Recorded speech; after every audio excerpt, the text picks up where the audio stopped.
So welcome back to my channel guys. मैं हूं आपका दोस्त भास्कर वर्मा, लेके आया हूं HTML सीरीज की एक और वीडियो। दोस्तों आज का जो हमारा टॉपिक रहने वाला है वो रहने वाला है इनलाइन और ब्लॉक एलिमेंट के बारे में। तो यहाँ पे फटाफट से टॉपिक लिख देता हूं मैं। टॉपिक रहने वाला है हमारा ब्लॉक एंड, ठीक है, इनलाइन एलिमेंट्स। तो क्या होता है ब्लॉक एंड इनलाइन एलिमेंट्स? दोस्तों जो भी आपके टैग वगैरह जो आप यूज करते हो HTML के अंदर, ठीक है, उन सबकी डिस्प्ले प्रॉपर्टी होती है कि वो कितना स्पेस लेंगे, कितना स्पेस वो घेरेंगे। कुछ टैग्स ऐसे होते हैं जो पूरी लाइन को, पूरे एरिया को घेर लेते हैं। कुछ एक होते हैं जितना उनका एलिमेंट का साइज होता है सिर्फ वो उतना ही स्पेस आपका लेते हैं वेब पेज के ऊपर। तो फटाफट से हम सबसे पहले ब्लॉक एलिमेंट्स का समझ लेते हैं।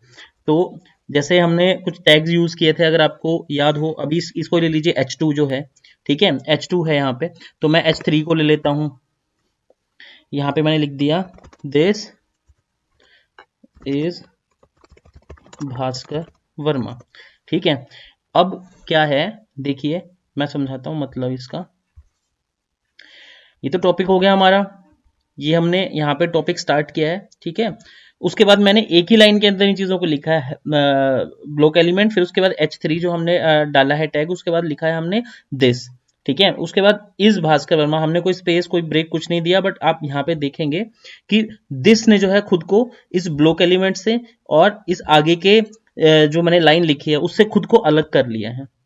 समझ रहे हो? तो यही चीज है ब्लॉक एलिमेंट, यही जो है ब्लॉक का एक एग्जाम्पल है, सुटेबल और बहुत इजी एग्जाम्पल है। H1 से लेके H6 तक जितनी भी आपकी टैग होती हैं, H1, उसके बाद H2, then H3, H4, H5, H6, ये सारी की सारी क्या है, ये ब्लॉक एलिमेंट है, ब्लॉक एलिमेंट का एग्जाम्पल है। उसके बाद आपने और भी हमने लिस्ट किया था, अनऑर्डर्ड लिस्ट, ऑर्डर्ड लिस्ट, हमने पैराग्राफ किया था, पैराग्राफ, ठीक है। Thanks for taking time to watch our video, ठीक है। इसको एक साथ ही मैं यहाँ पे कर देता हूँ। मैंने क्या किया, एक ही लाइन में पैराग्राफ को यूज किया है और इसके अंदर मैंने पैराग्राफ के अंदर ये पूरी लाइन लिखी है, thanks for taking time to watch our video. इसमें भी आप देखेंगे, रिफ्रेश करेंगे तो क्या हुआ कि भास्कर वर्मा जहां पे था वैसे का वैसे ही है, बट जहां से मैंने पैराग्राफ स्टार्ट किया वहीं से इसने क्या किया, खुद को भास्कर वर्मा से अलग कर लिया, ठीक है। यहाँ पे लिख देता हूँ थैंक्स अगेन। आप देखोगे कि ये पैराग्राफ के अंदर जितनी भी चीजें हैं, ठीक है, उसने खुद को पहले वाले इससे और बाद वाली लाइन से खुद को अलग कर लिया है। यही मतलब होता है ब्लॉक एलिमेंट का, कि ये पूरी की पूरी लाइन, पूरे के पूरे ब्लॉक को घेर लेते हैं, ठीक है। उसके बाद जो भी आप टैग यूज करेंगे वो नेक्स्ट लाइन से स्टार्ट होगा, सेम लाइन से वो स्टार्ट नहीं होगा। तो ये था आपका ब्लॉक एलिमेंट का एक एग्जाम्पल, ठीक है। यहाँ पे ब्रेक लगा के अब मैं स्टार्ट कर देता हूँ इनलाइन एलिमेंट।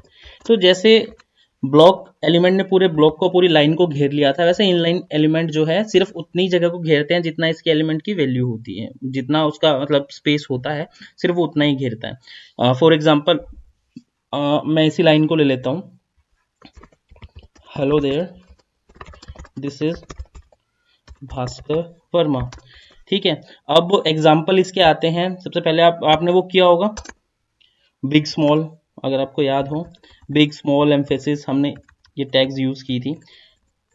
तो सबसे पहले मैं एक बार दिखा देता हूँ आपको, ठीक है। ये मैंने यहाँ पे इनलाइन एलिमेंट के अंदर टाइप किया hello there this is Bhaskar Verma, ठीक है, सारा एक लाइन के अंदर आ रखा है।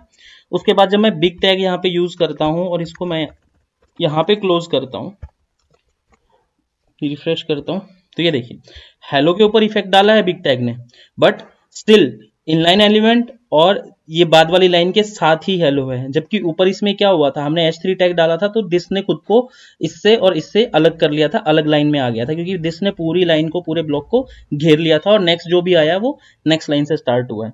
बट इसमें ऐसा नहीं हुआ, इसने अपना इफेक्ट डाला सिर्फ उतनी जगह पे जहां पे इसको बोला गया था कि भाई हाँ सिर्फ आपको हेलो को बिग करके दिखाने, इसने हेलो को बिग करके दिखा दिया, लेकिन खुद को किसी से अलग नहीं किया, ठीक है। उसी तरीके से बिग के बाद आप स्मॉल यूज कर लीजिए बेशक, ठीक है। स्मॉल भी इसका एक एग्जाम्पल है। आपने स्मॉल टैग का यूज किया, ये दिस इज स्मॉल आ गया, उसके बाद इसको आप एम्फेसिस कर दीजिए, ठीक है। रिफ्रेश कर लीजिए, ये देखिए हेलो बड़ा आ गया, देयर नॉर्मल है, दिस इज छोटा आ गया, भास्कर वर्मा एम्फेसिस यानी इटैलिक होके आ गया। तो यानी ये सेम लाइन के अंदर चल रहा है, इसीलिए इसको इनलाइन एलिमेंट बोला जाता है कि ये सिर्फ उतनी जगह पे इफेक्ट डालेंगे और उतनी ही जगह घेरेंगे जहां तक इनका एलिमेंट होगा, उससे ज्यादा ये जगह नहीं घेरेंगे। ये साइड में दूसरे जो भी लाइन है, टैग है, उस पर कोई भी इफेक्ट नहीं डालेंगे, खुद को लाइन से अलग नहीं करेंगे, इसलिए इन्हें इन लाइन बोला जाता है। और इन्हें ब्लॉक एलिमेंट बोला जाता है क्योंकि ये पूरे ब्लॉक को घेर लेते हैं, ये खुद को बाकियों से अलग कर लेते हैं। तो इसके बहुत से एग्जाम्पल्स हैं, जिनमें से कुछ एग्जाम्पल मैंने सामने आपको दिखाए हैं। बिग, स्मॉल, एम्फेसिस, और H1 से H3 तक जो हमारी टैग होती है वो सारी ब्लॉक की होती हैं। फिर उसके बाद ये आपका पैराग्राफ हो गया, और पैराग्राफ के अलावा आपका होता है जैसे ऑर्डर्ड लिस्ट हो गया, अनऑर्डर्ड लिस्ट हो गया, उसके अंदर लिस्ट जो हमने टैग यूज किया था LI करके, ठीक है, डिव जो हो गया टैग, ये सारे के सारे ब्लॉक एलिमेंट के एग्जाम्पल हैं। दोस्तों ये थी आज की वीडियो, आशा करता हूँ आपको टॉपिक समझ में आया होगा और उम्मीद रखता हूँ कि आप वीडियो देखने के बाद प्रैक्टिकली जरूर ट्राई करेंगे। मिलते हैं एक नए टॉपिक नई वीडियो के साथ, तब तक के लिए goodbye and take care.